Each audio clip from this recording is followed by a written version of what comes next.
Good evening, my name is Carlo, and tonight I'll talk to you about alchemy. So starting off, what is alchemy? It could be described as an ancient medieval chemical science and speculative philosophy. Basically, well, what it means is one of the, you could say, the original forms or one of the first forms of science and philosophy. It's really ancient. By ancient, I mean one of the, well, like I said, one of the first forms of science and philosophy. Uh, Nowadays, it's not used almost for nothing. It's almost science fiction nowadays. Uh, and I'll explain why shortly. So, why alchemy? This is a topic that I've sometimes heard about a lot, but I never actually know what it is. And so I thought it would be really interesting to talk about. So, alchemy, since it doesn't really exist anymore or isn't used anymore, uh, however, it's used sometimes in entertainment, like in science fiction and fantasy. Because it has had an impact in entertainment, and you can find it in like literature, like in Shakespeare, I believe. And you can find it in TV, in series, in video games. It's basically the new form of science fiction. Uh, for example, a good example, I think it's Harry Potter. There's some alchemy in there, like potions, for example, you can see in the picture here, like magic potions. And I'll see next, the objectives of alchemy.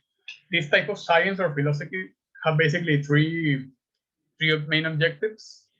The first one was transmutation of metals into gold. Basically, the science aim to turn any metal into gold through experiments, through science, chemistry, basically all that. The second objective was to create an elixir of immortality, which is called the Philosopher's Stone.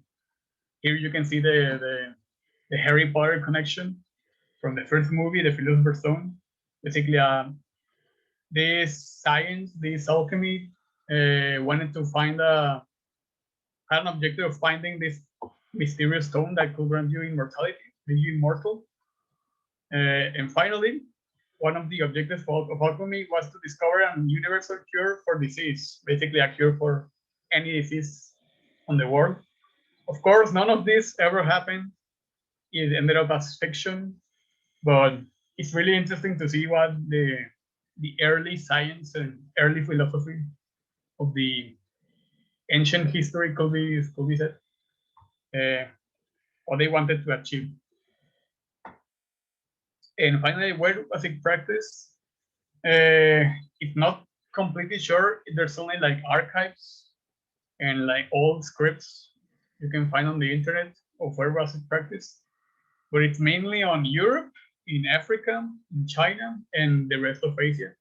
You can find like ancient scripts, ancient, how do you say, like documents about alchemy and stuff like that. And that's pretty much it. I thought it was a really interesting topic since I never knew what it actually was, but I heard it a lot mentioned in like movies and such. I thought it would be a really interesting topic. And that was pretty much it.